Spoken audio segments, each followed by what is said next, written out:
नमस्कार. स्वराज्य मराठीमध्ये आपले स्वागत. पाहूया सविस्तर बातमी. बैठकावरती बैठका सुरू आहेत. नेमके काय विषय मांडले गेले आणि ठेवीदारांचा देखील महत्त्वाचा विषय होता, तुम्ही त्यांना घेऊन गेलेला होता. सगळ्यात महत्त्वाचं या जिल्ह्यामध्ये ज्ञानराधा मल्टीस्टेट याचं 3,700 कोटी रुपयाचं या ठिकाणी लोकांचं देणं आहे आणि इतरही 13-14 आणि अजूनही गुन्हे न दाखल झालेल्या काही मल्टीस्टेट 14 मल्टीस्टेट आहे, काही छोट्या छोट्या पतसंस्था आहेत, परंतु जवळपास 5,000 ते 6,000 कोटी रुपये या जिल्ह्यातल्या गोरगरीब लोकांचे त्या ठिकाणी अडकलेले आहे. आणि याच्यामध्ये आम्ही माननीय अजितदादांनी या बाबतीमध्ये एक बैठक पाठीमागं मुख्यमंत्री महोदयांनी घेतली आणि आज पहिली बैठक ही पालकमंत्री म्हणून राज्याचे उपमुख्यमंत्री दादांनी ठेवली. त्याच्यामध्ये सांगोपांग चर्चा होऊन काही चौकशा ह्या CIDकडे आहेत, काही धाडी ह्या EDने त्या ठिकाणी दाखल केलेल्या आणि EOW. तर आम्ही सर्वांनी मिळून अशी बहुतेक सर्वच आमदारांनी अशी मागणी केलेली आहे की याच्यामध्ये सुसूत्रता आणली पाहिजे.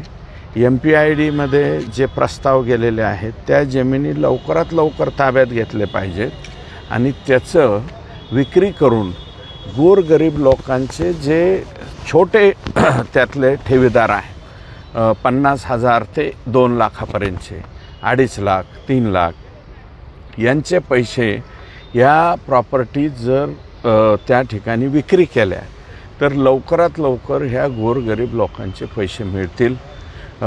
म्हणून या बाबतीमध्ये जे काही म्हणजे सरकारी वकील असतील, SDM असतील, इथल्या DDR असतील, ह्या सर्वांनी एकत्रितरित्या लवकरात लवकर याच्यावरती ॲक्शन घ्याव्यात आणि ही प्रक्रिया जी आहे ती पूर्ण करावी आणि सामान्य ठेवीदारांना न्याय मिळावा अशा प्रकारची मागणी सर्व आमदारांनी या ठेवीदारांचे जे प्रश्न त्या ठिकाणी उपस्थित करतात, म्हणजे ज्ञानराधाचे ते आपले जे उबाळे असतील, त्याच्यानंतर अशोकराव हिंगे असतील, ते दुसरे बी काही कार्यकर्ते त्यांच्याबरोबर, मला वाटतं माझे अध्यक्षांचे PA तिपाले साहेब ते पण सर्वजण होते.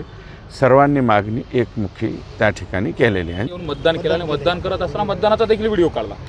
परळीमध्ये फक्त मतदानाचा व्हिडिओ हा विषय थोडेच राहिलेला आहे. परळीमध्ये कितीतरी लोक सांगतील ना की फक्त शाही लावायची आणि माघारी जायचं, बाकीचे बटणं कोण दाबीत होतो 200 बुथावरती ते सर्वश्रुत आहे. त्याच्यामुळं 1,40,000 मतांनी तुम्ही कसे निवडून आले, काय आले, लोकांना माहिती. त्याच्यावर काय बोलायचं. स्वराज्य मराठी, बातमी नाही जबाबदारी. चॅनलला लाईक करा, शेअर करा आणि सबस्क्राईब करा.